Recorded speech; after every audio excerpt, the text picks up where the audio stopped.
Hello viewers, in today's lecture we are going to discuss about the legal institutions and judicial organizations in medieval India. You must have heard that it was 1206 AD which marked the beginning of Islamic law in India. The judicial machinery was permanently laid down as the conquerors for the first time intended to establish permanent institutions. The history of judicial administration in medieval India therefore entails a study of the origin and development of Islam, the religion founded in the early days of the 7th century AD by Muhammad, the Prophet of Arabia, and noticed during the Caliphate. In this lecture, the judicial system of the Sultans and the Mughals have been discussed separately. There were certain changes which were introduced later during the Mughal period. However, there are certain posts which remained almost the same, but their duties had undergone changes. According to D.B. McDonnell, an eminent scholar in the field of Islamic theology, he wrote in his book on development of Muslim theology, jurisprudence and constitutional theory that the Muslims regarded the administration of justice as a duty, and with their armies everywhere went law and justice, such as it was. Jurists accompanied each army and were settled in the great camp cities which were built to hold the conquered land. The Sultanate of Delhi was declared an Islamic state by its Turco-Afghan rulers. They had brought with them a theocratic concept of state, according to which the head of the state was also regarded as the religious leader of his people, that is the Millat, and was believed to derive his authority and position from God. The Prophet Muhammad, on his hijrat or the migration from Mecca to Medina, was called upon to assume the political leadership of his followers for the protection of their lives and property. He thus laid the foundation of the first Muslim state in the world and assumed a double role as the founder of Islam as well as temporal head of the faithful. God was said to be the true ruler of the faithful, and the Prophet ruled over them on behalf of the Almighty with the objective of enforcing and spreading the Quranic law which had been declared as divine revelation by the Prophet himself. Islam doesn't separate religion from politics. In fact, the concept of religion in Islam emerged first, and then the state was an afterthought. The Islamic theory of state was based on threefold ideas of one scripture, one sovereign and one nation. The scripture was the Holy Quran, sovereign was the Imam, that is the leader, also called Khalifa or the Caliph, political successor to the Prophet, and nation was the Millat, the Muslim Brotherhood. The basic feature of the state, according to this theory, was its indivisibility in all the three aspects. The administration of justice was considered to be the religious duty in an Islamic state. During the period of Sultanate, Sharia was the supreme law of the land. The sultans transplanted foreign law and legal institutions in India which did not take deep roots during the early medieval period. They implemented Sharia or the Islamic law of crime and punishment, the main sources of which were the Quran, the Hadith and the Ijma. The Holy Scripture contained the divine revelations. The Hadith comprised the traditions and precepts of the Prophet in matter of law and religion, while the Ijma was the consensus of opinion that is referred to the legal decisions taken by the Muslim jurists on the authority and by the interpretation of the first two sources. Besides Sharia, the legal system of India under the Sultanate comprised of 1. The canon law, that is personal law of the Muslims applied exclusively in matters of religion. Secondly, the common law consisted of torts, crimes and nuisance and applied to all the subjects of the state irrespective of their religion. Third, the Qanun-e-Shahi, that is set of regulations issued from the Sultan from time to time in the form of proclamations, that is farmans, Dastur-ul-Amal. And the fourth one, the Qanun-e-Urf, deep-rooted local customs. The sultans of Delhi, they showed remarkable respect for the Shah in their public dealings. However, there are few glaring violations on record, while there are numerous instances of mighty sultans humbling themselves before the majesty of law. Even in cases of tyranny, the semblance of legality was generally observed. Muhammad bin Tughlaq had his victims executed only when he had overwhelmed the jurists who were asked to give the legal ruling with his relentless and superior logic. Even then, there were instances of courageous protests which ultimately inflamed public opinion and cost him the stability of his empire. The application of Islamic laws to Muslims was treated as personal and indispensable.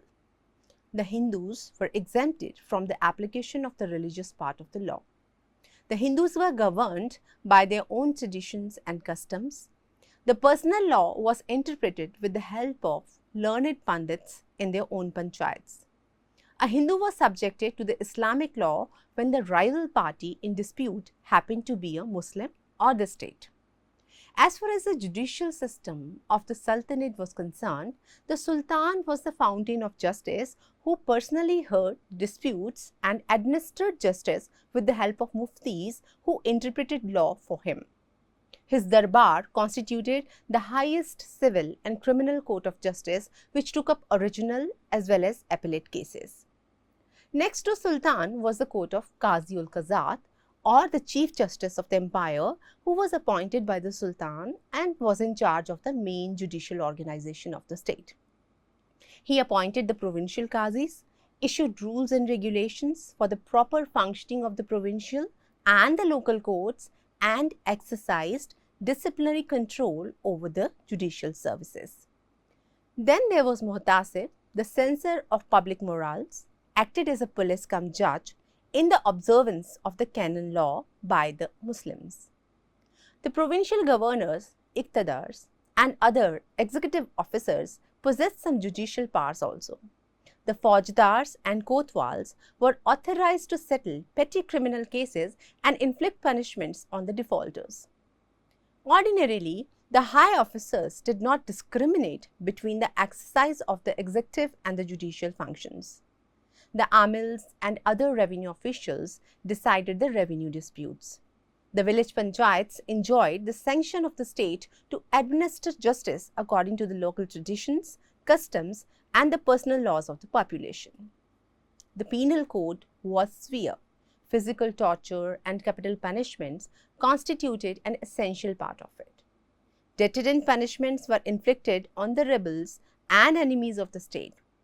During the pre-medieval period, or when we talk about the pre-Mughal period particularly, the judiciaries and their designations differed under different monarchs. However, the Qazi, Mufti and Muhtasib, they remained the permanent limbs of the judicial system. There were mainly two kinds of tribunals. One, the court of Shara, that is the canon law, and the other one, the court of common law. The court of canon law used to deal with the cases involving the personal law of the Muslims and the infringement of religious injunction. The court of common law decided the cases of secular nature. With regards to the non-Muslims, that is Hindus, Buddhists, etc., they were subjected to the tribunals of the country. However, the cases which involved their personal law were decided by the court of common law, assisted by the learned man of the respective community, just as the court of canon law was assisted by the muftis. Later on, the judicial reforms introduced by Sher Shah, who founded the Sud dynasty in 1540, he said that the stability of government depended on justice and that it would be his greatest care not to violate it, either by oppressing the weak or permitting the strong to infringe the laws with impunity. Sher Shah had a marked effect on the constitution of courts, and it appeared that he did not favor the old system of administration of justice by the Qazis only. He issued comprehensive instructions on the constitution of courts and guidance of the judicial officers. His farmans, that is the royal orders or the instructions for the guidance of the civil and executive officers, led to the differentiation of the two types of courts. Sher Shah was in favor of selecting talented men as judges, whether they were ulamas, that is, legal theologians, or not. The provinces of his empire were divided into administrative units called sarkars, which were again subdivided into parganas. He appointed shikdars, a new set of officials who were the executive officers for the administration of criminal justice, and munsifs who used to try civil suits. The chief shikdar was responsible for the administration of each sarkar and chief munsif for the civil administration. He also acted as a circuit judge. He also appointed amins, who were in charge of assessment and collection of revenue, then fordars, who were the treasury officers, then kakuns, clerical assistants. The police duty was entrusted to shikdar. Thus, we find that the court of canon law was supplemented by the court of common law. Sher Shah had his own scheme of administrative and judicial reforms, and he took bold steps to carry them out. For more clarification, you can have a look on Table 1 and Table 2. And in Table 1 and Table 2, the major source from which this has been taken is Hussain Wahid's book, Administration of Justice During the Muslim Rule in India, which was published in 1932, and it is also available on Internet Archives, right? So, you can have a look on Table 1 and Table 2.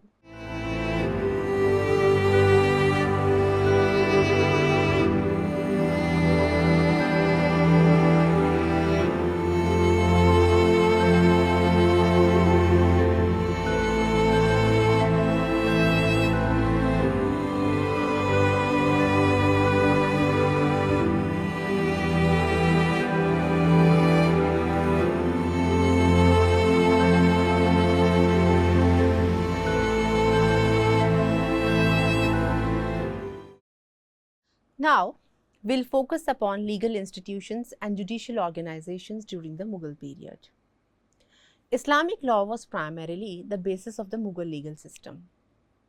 Law, as practiced, may be divided into religious laws, administrative laws, criminal laws, and laws applicable to the non-Muslims who were not subjects but had come to India for trade and other purposes. In Islam, as we have already discussed at the very outset, there is no government but that of the God. According to orthodox interpretation, Islam hardly provides any sanction for separation of Shariat from the state laws. The king could not promulgate any religious dogma, nor could he enforce any civil law contrary to the spirit of the holy law. If any interpretation was to be given, he had to seek the assistance of ulamas and muftis. However, in this concern, the personality of the king was a great factor, and the precedents created by the early Arabian Khalifas were often cited. In administrative laws, the Mughals had recognized that the status of a subject depended not so much on the acceptance of the religion of the state as on the offer of loyalty to the throne. One most significant feature of the Mughal system was that the Mughal rulers also incorporated local customs and traditions into the legal framework. It resulted in the blend of indigenous practices and Islamic law. The Mughal emperors regarded speedy administration of justice as part of their important duties. The first two rulers of the Mughal dynasty, Babur and Humayun, were very keen on discharging the duty of administering justice. The biographer of Humayun informs us that the emperor introduced the drum of justice. He further tells us that a drum was placed near the audience hall and the complainants were required to strike it so as to make their complaints reach the emperor. The establishment of the Mughal administration on ideas and principles different from that to sultans of Delhi was mainly the work of Akbar. He was gifted with political genius of the high order. During Mughal period also, Emperor's court constituted the highest civil and criminal court of justice, which took up original as well as appellate cases. He personally heard the disputes and administered even-handed justice with the assistance of muftis and pandits who interpreted the personal laws of the Hindus and the Muslims for him. And it was a practice amongst the Mughal emperors to hold court every day in Diwan-e-Am for deciding the ordinary cases, for which they had set apart a particular day of the week. For example, Akbar used to administer justice on Thursday, and for Jahangir Tuesday, and for Shah Jahan and Aurangzeb it was Wednesday. First, he got the details of the complaint from the plaintiffs. Then he tried to ascertain the facts through inquiry. After that, he would consult the lawyers about the law and then pronounce the judgment. As I've told you that Akbar, he was a great lover of justice and is reported to have declared that if I were guilty of an unjust act, I would rise in judgment against myself. As far as Jahangir was concerned, it is said that he hung a chain of gold from the balcony of his Jharoka Darshan to a pole fixed outside the Agra fort, to which the suitors for justice could tie their petitions, which were drawn up and placed before the Jahangir. And as far as Shah Jahan was concerned, he too listened to every complaint and held his open court every Wednesday in the Diwan-e-Khas, and after hearing the plaints reported by the judicial officers in the presence of the parties and ascertaining the law from the ulemas, that is the canon lawyers, pronounced judgments on the facts submitted to him. So, he pronounced judgments on the basis of facts submitted to him. As far as Aurangzeb was concerned, he dispensed daily justice in his private chamber and held open courts every Wednesday. Aggrieved persons were led into his presence by the officials of the Justice Department, were personally examined and had their cases decided either in accordance with Quranic injunctions, whether these were applicable, or otherwise according to the customs and the emperor's discretion. Aurangzeb in course of time found it extremely difficult to investigate into the cases personally, and therefore he issued orders to the governors to dispense with justice or send parties to the capital with their reports. Fines could be imposed and severe punishments like amputation, mutilation and whipping could be inflicted by the courts without any reference to the emperor, but his consent was necessary in inflicting capital punishment. There was no regular jail system, but the prisoners were confined in forts. Below the imperial court was the court of Qazi-ul-Qazat, or the Chief Justice of the Empire, who was appointed by the emperor and he held office at his pleasure. The Chief Qazi was in charge of the main judicial organization of the state. He appointed the provincial Qazis with the approval of the emperor, issued rules and regulations for the proper functioning of the provincial and local courts, and exercised disciplinary control over the judicial services. Almost every important town had a Qazi's court which tried civil and criminal cases of both Hindus and Muslims. The Qazi, being the repository of Muslim law, was to be the man of sobriety, integrity and honesty. The instrument of instructions issued to a Qazi at the time of his appointment under Aurangzeb indicate the qualification of the Chief Qazi, that he is to be just, be honest, be impartial. Hold the trials in the presence of the parties and in the court, house or the seat of comment. Do not accept presents from people of the place where you serve, nor attend entertainments given by anyone and everybody. No poverty to be your glory. Learned in Islamic theology, the Qazi was never considered authoritative enough to lay down a legal principle, elucidate an obscurity in the Quran, or supplement the Quranic law by following the line of its obvious intention in respect of cases not explicitly provided by it. He had to accept the authoritative rulings provided by the Mufti who expounded the law. The Mufti was urged to spend his days and night in reading books on jurisprudence and the reports of cases from which one can learn precedents. The Qazi decided religious cases mostly concerning the personal law of the Muslims and executed the judgments. Though primarily the court of the Chief Qazi was an appellate court, it also decided cases of the first instance. The jurisdiction of the Chief Qazi extended over the whole empire. Practically, the Qazis started abusing their authority, and as Sajjan Sarkar pointed out, the Qazi's department became a byword and reproach in Mughal times. There were no primary courts below those of Qazis, and the villagers and the inhabitants of smaller towns, having no Qazis over them, settled their differences locally by appeal to the caste courts or panchayats, the arbitration of an impartial empire, or by a resort of force. The Sadr-us-Sudur, or the Chief Sadr, exercised supervision over the lands granted by the emperors or princes to pious men, scholars and monks and tried cases relating to these. Below him there was a local sadar in every province.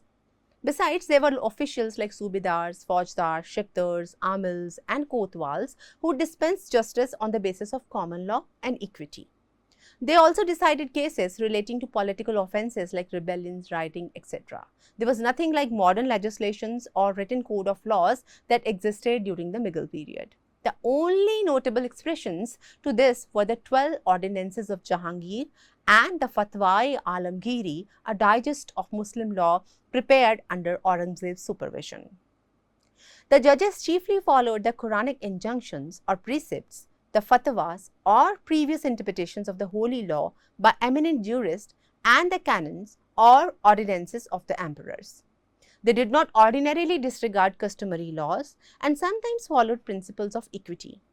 Above all, the emperor's interpretations prevailed provided they did not run counter to the sacred laws.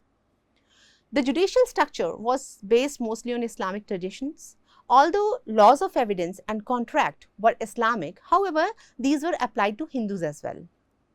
In civil disputes between Hindus and Muslims, the law applied was Muslim and the Hindus suffered immense difficulty. In dispute between one Hindu and the other, there were panchayat courts in the villages which were run by the caste elders who decided the cases according to the common law. The penal law was same for both Hindu and the Muslims. Sometimes qadis were held by Hindu pandits in interpreting the Hindu laws in matters which concerned the Hindus only. Sher Shah first introduced this procedure and it was followed by Akbar. The provincial governors were not allowed to inflict capital punishments in an arbitrary manner. In this context, they all required to take royal permission before inflicting capital punishment. The Mughal emperors after 1750 could neither lead their people nor support their judges, and the system was so elaborately planned by Akbar and Aurangzeb, it broke down completely. Thus, we see that with the exception of few rulers, none thought it necessary to issue any legal code for guidance of the judges. The existing legal code left uncovered 3/4 of the population, that is the Hindus. That's all for today. Thank you for your patient listening. Best wishes.